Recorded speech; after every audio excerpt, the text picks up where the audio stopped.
श्री शिवाय नमस्तुभ्यम। ओम नमः शिवाय।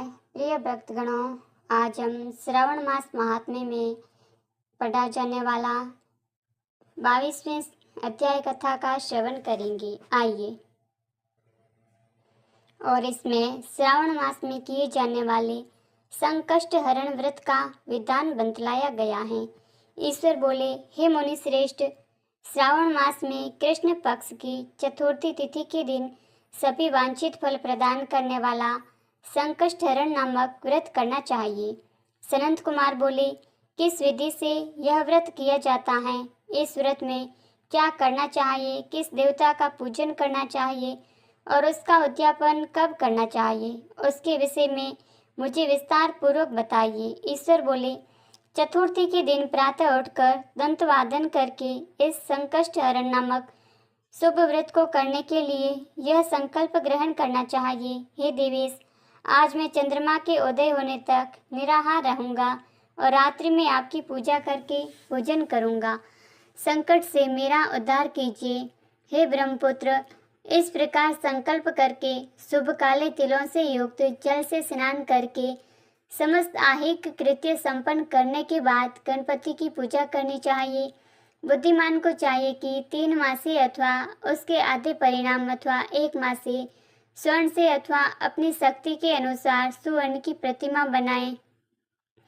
सुवर्ण के अभाव में चांदी अथवा तांबे की ही प्रतिमा सुखपूर्वक बनाए। यदि निर्धन हो तो वह मिट्टी की ही शुभ प्रतिमा बना ले, किंतु इसमें वित्त साठे न करें, क्योंकि ऐसा करने पर कार्य नष्ट हो जाता है। रम्य अष्टदल कमल पर जल से पूर्ण तथा वस्त्र युक्त कलश स्थापित करें और उसके ऊपर पूर्ण पात्र रखकर उसमें वैदिक तथा तांत्रिक मंत्रों द्वारा 16 उपचारों से देवता की पूजा करें। हे विप्र, तिल युक्त 10 उत्तम मोदक बनाएं। उनमें से 5 मोदक देवता को अर्पित करें और 5 मोदक ब्राह्मणों को प्रदान करें। भक्ति भाव से उस विप्र की देवता की भांति पूजा करें और यथाशक्ति दक्षिणा देकर यह प्रार्थना करें, हे विप्रवरी, आपको नमस्कार है। हे देव, मैं आपको फल तथा दक्षिणा से युक्त 5 मोदक प्रदान करता हूँ। हे द्विज श्रेष्ठ, मेरी विपत्ति को दूर करने के लिए इसे ग्रहण कीजिए। हे विप्र रूप गणेश्वर, मेरे द्वारा जो भी न्यून अधिक अथवा द्रव्यहीन कृत्य किया गया हो वह सब पूर्णता को प्राप्त हो। इसके बाद स्वादिष्ट अन्न से ब्राह्मणों को प्रसन्नता पूर्वक भोजन कराएं। उसके बाद चंद्रमा को अर्घ्य प्रदान करें। उसका मंत्र प्रारंभ से सुनिए।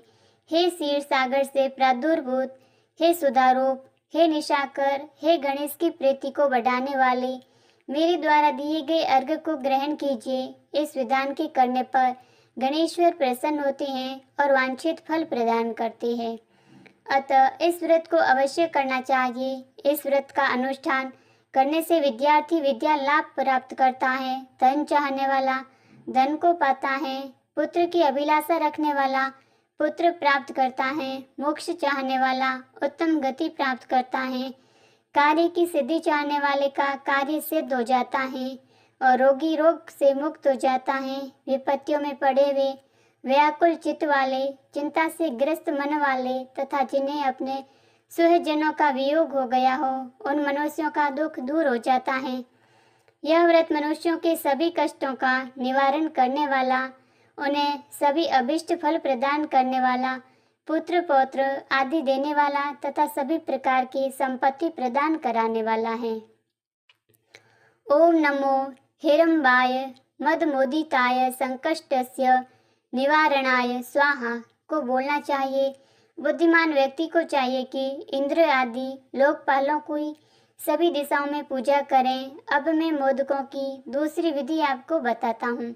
पके हुए मूंग तथा तिलों से युक्त घी में पकाए गए तथा गरी के छोटे छोटे टुकड़ों से मिश्रित मोदक गणेश जी को अर्पित करें। उसके बाद दुर्वा के अंकुर लेकर इन नामों से पृथक पृथक गणेश जी की पूजा करें।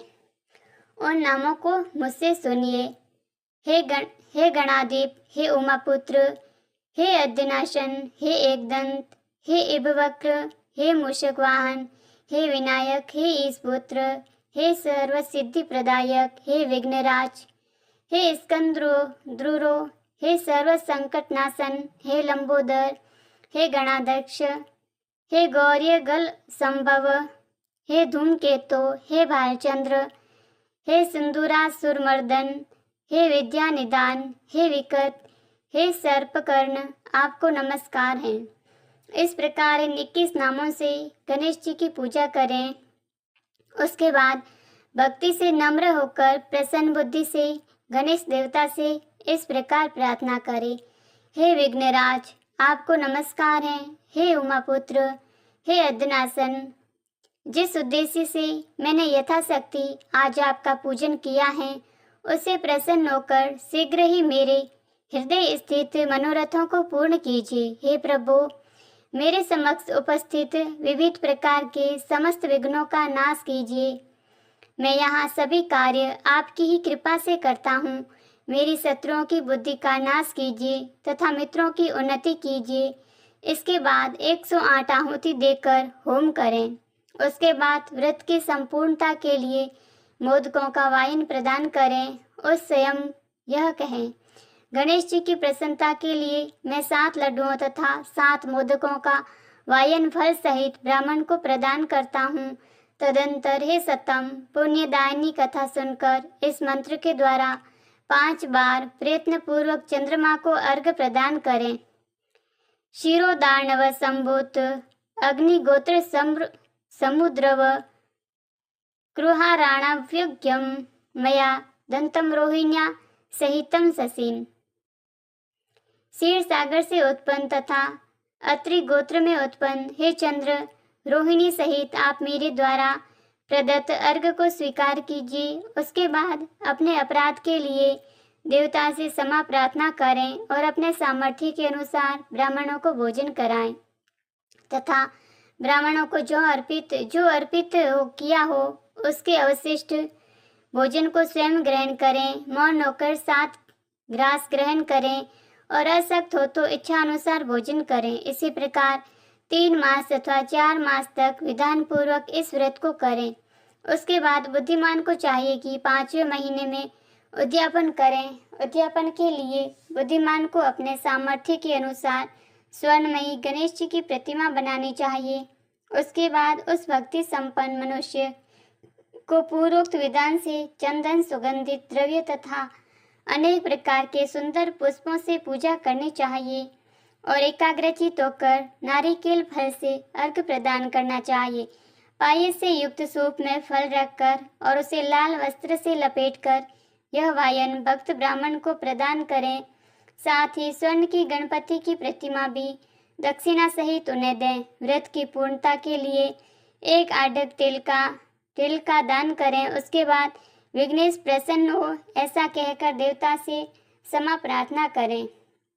इस प्रकार उद्यापन करने से अश्वमेध यज्ञ का फल प्राप्त होता है और मनोवांछित सभी कार्य सिद्ध हो जाते हैं। हे सतम, पूर्व कल्प में स्कंद कुमार के चले जाने पर पार्वती ने मेरी आज्ञा से 4 महीने तक इस व्रत को किया था। तब 5वें महीने में पार्वती ने कार्तिकेय को प्राप्त किया था। समुद्र पान के समय अगस्त्य जी ने इस व्रत को किया था और 3 माह में विघ्नेश्वर की कृपा से उन्होंने सिद्धि प्राप्त कर ली। हे विपेंद्र, राजा नल के लिए दमयंती ने 6 महीने तक इस व्रत को किया था। तब नल को खोजती हुई दमयंती को वो मिल गए थे। जब चित्रलेखा अनिरुद्ध को बाणासुर के नगर में ले गई थी, तब वह कहाँ गया और उसे कौन ले गया, यह सोचकर प्रद्युम्न व्याकुल हो गए। उस समय प्रद्युम्न को पुत्र शोक से पीड़ित देखकर रुक्मणी ने प्रेम पूर्वक उससे कहा, हे पुत्र, मैंने जो व्रत अपने घर में किया था उसे मैं बताती हूँ, इसे ध्यान पूर्वक सुनो। बहुत समय पहले जब राक्षस तुम्हें उठा ले गया था, तब तुम्हारे वियोगजन्य दुख के कारण मेरा हृदय विदीर्ण हो गया था। मैं सोचती थी कि मैं अपने पुत्र का अति सुंदर मुख कब देखूंगी। उस समय अन्य स्त्रियों के पुत्रों को देखकर मेरा हृदय विदीर्ण हो जाता था कि कहीं अवस्था साम्य से यह मेरा ही पुत्र तो नहीं है। इसी चिंता में व्याकुल हुए मेरे अनेक वर्ष व्यतीत हो गए। तब देवयोग से लोमेश मुनि मेरे घर आ गए। उन्होंने सभी चिंताओं को दूर करने वाला संकष्ट चतुर्थी का व्रत मुझे विधि पूर्वक बताया और मैंने 4 महीने तक इसे किया। उसी के प्रभाव से तुम सम्रासुर को युद्ध में मारकर आ गए थे। अतः हे पुत्र, इस व्रत की विधि जानकर तुम भी इसे करो, उससे तुम्हें अपने पुत्र का पता चल जाएगा। हे विप्र, प्रद्युम्न ने यह व्रत करके गणेश जी को प्रसन्न किया। तब नारद जी से उन्होंने सुना कि अनिरुद्ध बाणासुर के नगर में है। इसके बाद बाणासुर के नगर में जाकर उसे अत्यंत भीषण युद्ध करके और संग्राम में शिव सहित बाणासुर को जीतकर पुत्र वधु सहित अनिरुद्ध को प्रद्युम्न घर ले आए थे। हे मुनि, इसी प्रकार अन्य देवताओं तथा असुरों ने भी विघ्नेश की प्रसन्नता के लिए यह व्रत किया था। हे सनंत कुमार, इस व्रत के समान सभी सिद्धियां देने वाला इस लोक में कोई भी व्रत, तप, दान और तीर्थ नहीं है। बहुत कहने से क्या लाभ, इसके तुल्य कार्य सिद्धि करने वाला दूसरा कुछ भी नहीं है। अभक्त, नास्तिक तथा सठ को इस व्रत का उपदेश नहीं करना चाहिए, अपितु पुत्र, शिष्य, श्रद्धालु तथा सज्जन को इसका उपदेश करना चाहिए। हे विप्र से, हे धर्मिष्ठ, हे विधिनंदन, तुम मेरे प्रिय हो तथा लोकोपकार करने वाले हो, अतः मैंने तुम्हारे लिए इस व्रत का उपदेश दिया है। इस प्रकार श्री स्कंद पुराण के अंतर्गत ईश्वर सनंत कुमार संवाद में श्रावण मास महात्म्य में चतुर्थी व्रत कथन नामक 22वां अध्याय संपूर्ण हुआ। बोलिए हर हर महादेव। जय मां गौरी की।